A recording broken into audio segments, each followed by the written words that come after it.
जय हिंद दोस्तों। मेरा नाम है विवेक प्रजापति और आप देख रहे हैं हमारा यूट्यूब चैनल रेजिमेंट क्लासेस। पिछली कक्षा में हम लोग पढ़ चुके थे वास्तविक संख्या और काल्पनिक संख्या क्या होती है। उस पे आज हम लोग वास्तविक संख्या और काल्पनिक क्वेश्चन पर आधारित कुछ क्वेश्चन को हल करने वाले हैं। जैसे कि अगर हम लोगों से दे दे -5 वास्तविक संख्या है या काल्पनिक संख्या है, तो जो संख्या वास्तविक संख्या होगी उस पर सही का चिन्ह और जो संख्या काल्पनिक संख्या होगी उस पर गलत का चिन्ह लगाएंगे। इससे क्या होगा, ताकि आगे आने वाले क्वेश्चन में अगर वास्तविक संख्या हमको दिख जाए या काल्पनिक संख्या दिख जाए तो हम आसानी से उसे पहचान सके कि ये वास्तविक संख्या है या काल्पनिक संख्या है। -5 तो हम लोगों ने पिछली कक्षा में पढ़ा था कि काल्पनिक संख्या वह संख्या होती है जो अंडर रूट के अंदर निगेटिव वैल्यू रखती है, बस, या आयोटा के साथ आई हो। अंडर रूट के अंदर निगेटिव वैल्यू रखती हो या आयोटा के साथ आई हो, वो काल्पनिक संख्या होती है। और वास्तविक संख्या वह संख्या होती है जो अंडर रूट के अंदर माइनस निगेटिव नंबर ना हो या आयोटा के साथ ना हो, तो उसे जितने भी संख्या बनेंगी क्या हो जाएगी, काल्पनिक संख्या हो जाएगी। वास्तविक संख्या को नंबर लाइन पे दिखाया जा सकता है, काल्पनिक संख्या को नंबर लाइन पे नहीं दिखाया जा सकता है। पहले क्वेश्चन को देखते हैं, क्या ये अंडर रूट के अंदर निगेटिव नंबर है? नहीं है, तो काल्पनिक संख्या तो है नहीं। क्या ये आई के साथ है? नहीं है, तो काल्पनिक संख्या तो है नहीं। पहले देखेंगे कि काल्पनिक संख्या है या नहीं है। जब काल्पनिक संख्या नहीं होगी तो क्या हो जाएगी, वास्तविक संख्या, क्योंकि वास्तविक संख्या ज्यादा बड़ी है, काल्पनिक संख्या छोटी सी है। तो इसको चेक कर लेते हैं कि काल्पनिक संख्या है या नहीं है। अगर ये नहीं है तो ये हो जाएगी। तो ये बताइए, काल्पनिक संख्या है? अंडर रूट के अंदर निगेटिव नंबर नहीं, आई है नहीं, तो ये क्या हो जाएगी, वास्तविक संख्या। वास्तविक संख्या पे सही का चिन्ह लगाना है। 4 के पास है, क्या ये रूट के अंदर निगेटिव नंबर लिखा है या आई लिखा है? नहीं लिखा है, तो ये भी क्या हो जाएगी, वास्तविक संख्या। 10 वास्तविक संख्या। ये -10 भी किस में आएगा, अंडर रूट के अंदर निगेटिव नंबर चाहिए या आई चाहिए, उसमें इसमें भी नहीं है, ये भी हो जाएगा। और ये रूट के अंदर पॉजिटिव नंबर, ये भी क्या हो जाएगा, वास्तविक संख्या। इसके पास है ये रूट के अंदर निगेटिव नंबर, हाँ, ये काल्पनिक संख्या की पहचान है। काल्पनिक संख्या की पहचान के रूट के लिए रूट के अंदर निगेटिव नंबर होता है या आई आता है। तो देखिए यहाँ रूट के अंदर क्या है, निगेटिव नंबर है, अतः हम कह देंगे कि क्या है, काल्पनिक संख्या। तो काल्पनिक संख्या पे किस चीज का चिन्ह लगाना है, गलत का। गलत लगा, अंदर पॉजिटिव नंबर दिख गया, ये क्या हो जाएगा, वास्तविक संख्या हो जाएगा। ये अंडर रूट के अंदर पॉजिटिव नंबर है, बाहर निगेटिव है, इसलिए हम काल्पनिक संख्या नहीं कहेंगे। क्यों नहीं कहेंगे, क्योंकि रूट के अंदर निगेटिव चाहिए, तो रूट के अंदर तो निगेटिव है नहीं, यानी ये कौन सी संख्या है, वास्तविक संख्या है। और ये रूट के अंदर पॉजिटिव नंबर कौन सी है, वास्तविक संख्या है। आई के साथ आया है, आई आया हो या रूट के अंदर निगेटिव नंबर हो, क्या बोलेंगे, काल्पनिक संख्या। तो काल्पनिक संख्या के साथ किस चीज का साइन लगाना है, गलत का। गलत का लगा दिए। और ये आई आ गया ना, 3 + 5i, ये तो वास्तविक संख्या है लेकिन इसके साथ काल्पनिक संख्या जुड़ गई, तो पूरा क्या हो जाएगी, काल्पनिक संख्या। तो इस पे गलत का चिन्ह लगा देंगे। और ये 4 - 3i, ये काल्पनिक संख्या इसके साथ जुड़ गई थी, पूरा संख्या क्या हो जाएगी, काल्पनिक संख्या। इसे काल्पनिक संख्या में रख देंगे। 6 को नंबर लाइन पे दिखा सकते हैं, तो ये क्या हो जाएगी, वास्तविक संख्या। ये भी क्या हो जाएगी, अंडर रूट -200 को अगर देखें तो ये हम लोग लिख सकते हैं अंडर रूट 200 गुणे अंडर रूट -1, जो कि अंडर रूट -1 किसके बराबर हो जाएगा, आई के। तो 200 आई हो जाएगा। देखने जा रहे हैं सम संख्या और विषम संख्या में अंतर क्या है, कैसे पहचानेंगे कौन सी संख्या सम संख्या और कौन सी संख्या विषम संख्या। जो संख्या है सम संख्या होगी उस पर सही का चिन्ह, और जो संख्या है विषम संख्या होगी उस पर गलत का चिन्ह लगाएंगे। तो सम संख्याओं के लिए हम लोगों ने पढ़ लिया था कि लास्ट का अंक या तो 0 हो या 2 हो या 4 हो या 6 हो या क्या हो, 8 हो। अगर इनमें से कोई अंतिम अंक आता है तो वह सम संख्या होगा, और नहीं तो क्या हो जाएगा, विषम संख्या। तो हम लोग पहचान लेंगे कि वो सम संख्या है या नहीं है।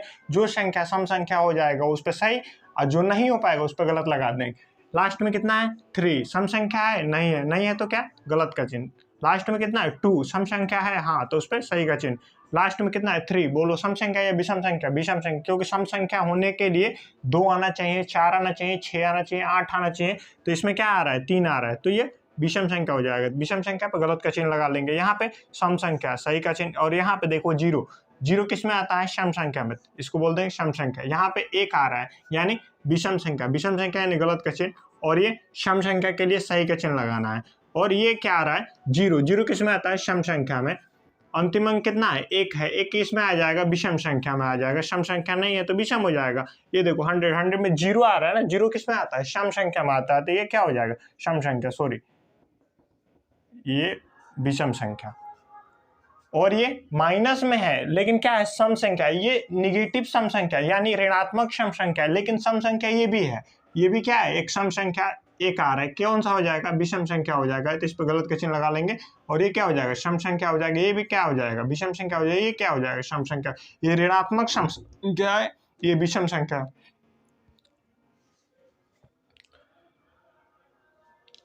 आई होप सम संख्या, विषम संख्या, वास्तविक संख्या और काल्पनिक संख्या दोनों आप लोगों ने बहुत अच्छे से समझ। अब हम लोग भाज्य संख्या और अभाज्य संख्याओं को समझने वाले हैं। भाज्य संख्या उसे कहेंगे जो एक से कटे, स्वयं से कटे और इसके अलावा भी किसी से कटे, किसी और से भी। अभाज्य संख्या किसे कहेंगे, जो एक से कटे और स्वयं से कटे, उसे क्या कहेंगे, अभाज्य संख्या।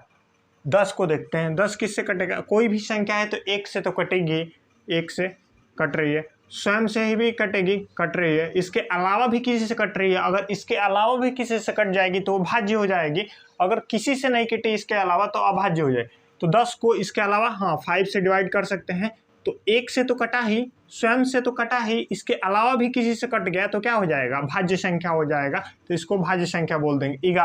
11 को देखते हैं, एक से तो कोई भी संख्या कटेगी, स्वयं से भी कटेगी, तो एक और स्वयं से कट रहा है और भी किसी से कट रहा है क्या, 11 नहीं कट रहा है किसी से, तो क्या हो जाएगा, अभाज्य संख्या। तो अभाज्य संख्या पे गलत का चिन्ह लगा दें।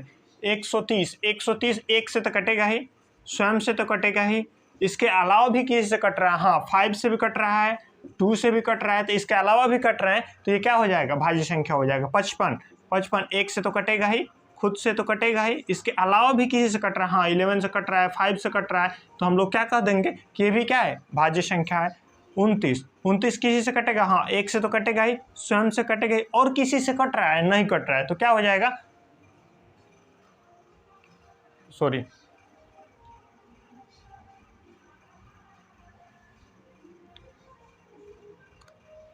29 एक से कट रहा है, स्वयं से कट रहा है, तो क्या हो जाएगा, अभाज्य संख्या। 13 के पास आते हैं, कोई भी संख्या एक से तो कटती ही है और स्वयं से भी कटती, इसके अलावा भी अगर किसी से कट गई, एक से और स्वयं के अलावा भी किसी से कट गई, तो क्या हो जाएगी, भाज्य हो जाएगी। तो देख रहे हैं 13 को कि एक से तो कट ही रहा है, 13 से कट रहा है और किसी से नहीं कट रहा है, तो क्या हो जाएगा, अभाज्य।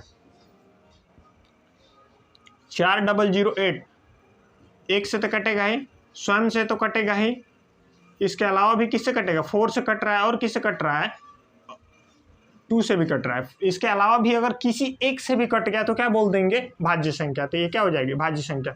ये वैसे ही एक से तो कट ही रहा है, 4 0 6 2 से तो कट ही रहा है, इसके अलावा भी ये 2 से भी कट जाएगा, और भी अदर नंबर से कट सकते हैं, उसको चेक करने की जरूरत नहीं है, एक से स्वयं से कर लिए, इसके अलावा अगर एक से भी कट रहा है, कोई और से भी कट गया, तो ये क्या हो जाएगा, भाज्य संख्या हो जाएगा। 63 एक से कटेगा ही, 63 से कटेगा ही, 9 से भी कटेगा, तो क्या बोल देंगे कि ये क्या है, भाज्य संख्या है। अभाज्य संख्या जो एक से कटे और स्वयं से कटे, उसे बोलेंगे अभाज्य संख्या।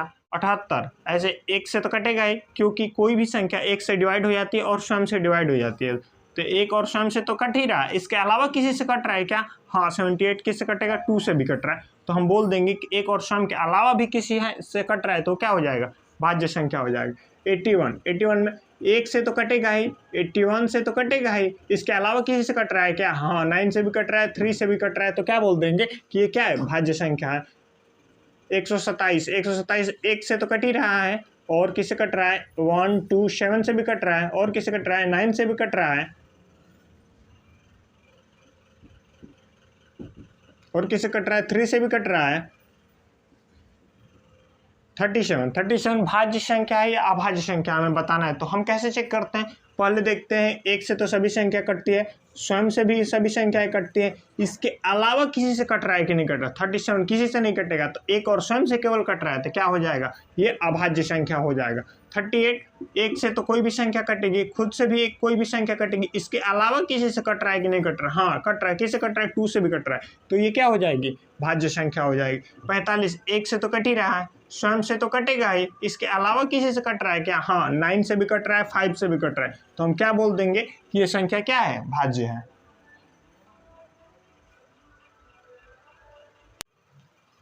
अब कुछ महत्वपूर्ण क्वेश्चन देख लेते हैं जो हमें पता होना चाहिए। जैसे पूछ ले सबसे छोटा अभाज्य संख्या क्या है।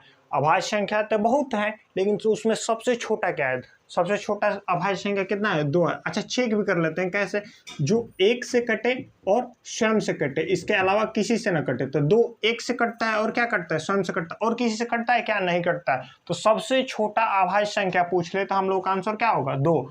अब सबसे छोटा पूर्ण संख्या पूछ ले तो हम लोग जानते हैं पूर्ण संख्या किसे कहते हैं, 0 से लेकर अनंत तक जितने भी संख्याएं हैं वो सभी क्या है, पूर्ण संख्या है। तो पूर्ण संख्या में हम लोग केवल इंटीजर को लेते हैं, तो सबसे छोटा पूर्ण संख्या क्या हो जाएगा, 0 हो जाएगा। तो इस क्वेश्चन को याद रखना है, कोई सबसे छोटा पूर्ण संख्या पूछ ले तो उसका आंसर क्या होगा, 0 होगा।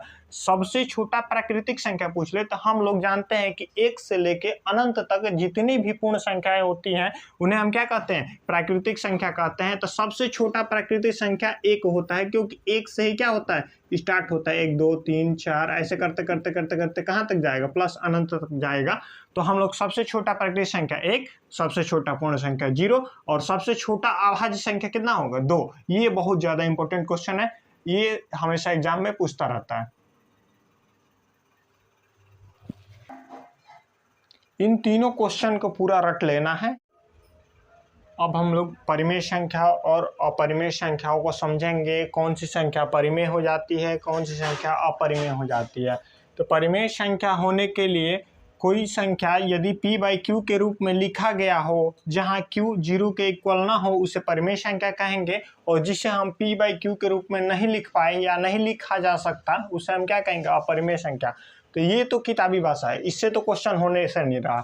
अब हम लोग उसका पहचान देखेंगे, कुछ पॉइंट देखेंगे जिससे हम परिमेय संख्या और अपरिमेय संख्या को आसानी से क्या कर सकते हैं, पहचान सकते हैं। तो देखिए पहले परिमेय संख्या को पहचानते हैं। तो कोई संख्या लिखा है, ऊपर भी एक पूर्णांक है और नीचे भी क्या है, एक पूर्णांक है। तो यहाँ लिखा है कि दोनों क्या है, पूर्णांक है।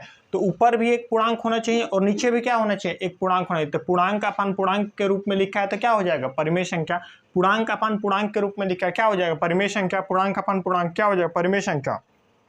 अब ये भी होता है परिमेय संख्या और ये भी परिमेय संख्या होता है। तो ये कैसे होता है, ये कैसे पता चलेगा हमको। तो यहाँ देखिए, जो संख्या करणी से बाहर आ सकती है उसे क्या कहेंगे, परिमेय संख्या। इसको देखो, √25 है, √25 को क्या लिख सकते हैं हम, 5 लिख सकते हैं। √16 को क्या लिख सकते हैं, 4 लिख सकते हैं। ये करणी से दोनों बाहर आई है, तो इसे हम √25 ना देखकर क्या देखेंगे, 5 देखेंगे। अगर 5 है तो उसको 5/1 भी लिख सकते हैं। तो ऊपर भी क्या है, पूर्ण संख्या, और नीचे भी क्या है, पूर्ण संख्या। तो दोनों इंटीजर हो गया, तो हम कह सकते हैं कि √25 क्या है, पूर्ण संख्या है, सॉरी परिमेय संख्या। √16 वैसे ही 4 है, तो यानी 4 है, यानी 4/1 है, तो उसे भी क्या कह देंगे, परिमेय संख्या कह देंगे। और यहाँ पे आते हैं, ऊपर भी पूर्णांक है और नीचे भी पूर्णांक है, तो पूर्णांक अपन पूर्णांक क्या हो जाता है, परिमेय संख्या। ऊपर देखिए √16 लिखा, √16 मतलब 4, 4/3 क्या हो जाएगा, परिमेय संख्या, क्योंकि ये ऊपर भी क्या है, पूर्णांक है और नीचे भी क्या है, पूर्णांक है। यहाँ देखिए 3 + √16, ये तो 3 ही है। √16 का मान कितना आ जाएगा, 4 आ जाएगा। 3 4 7 ये लिखा, तो 7 किस में आ जाएगा, परिमेय संख्या में आ जाएगा।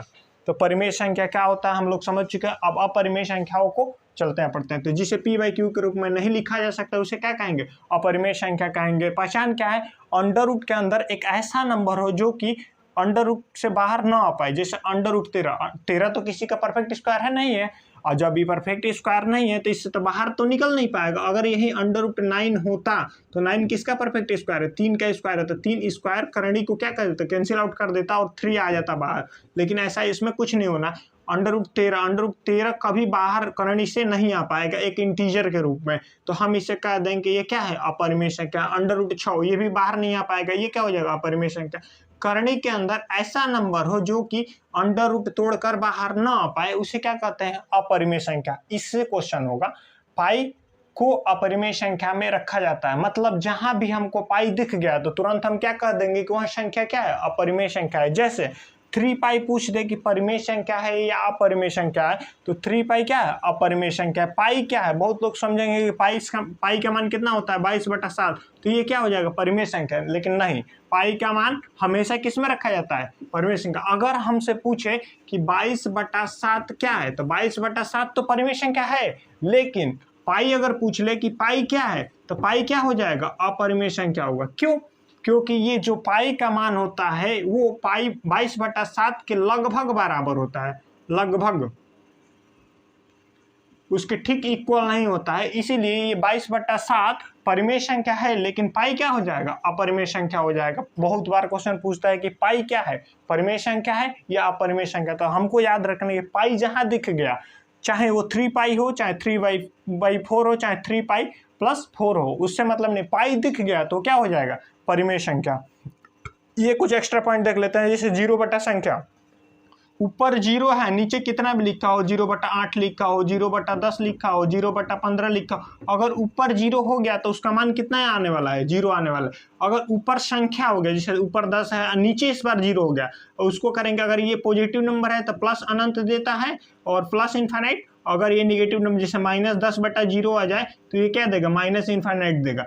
यानी संख्या पॉजिटिव है तो पॉजिटिव अनंत, अगर निगेटिव है तो निगेटिव अनंत देता है।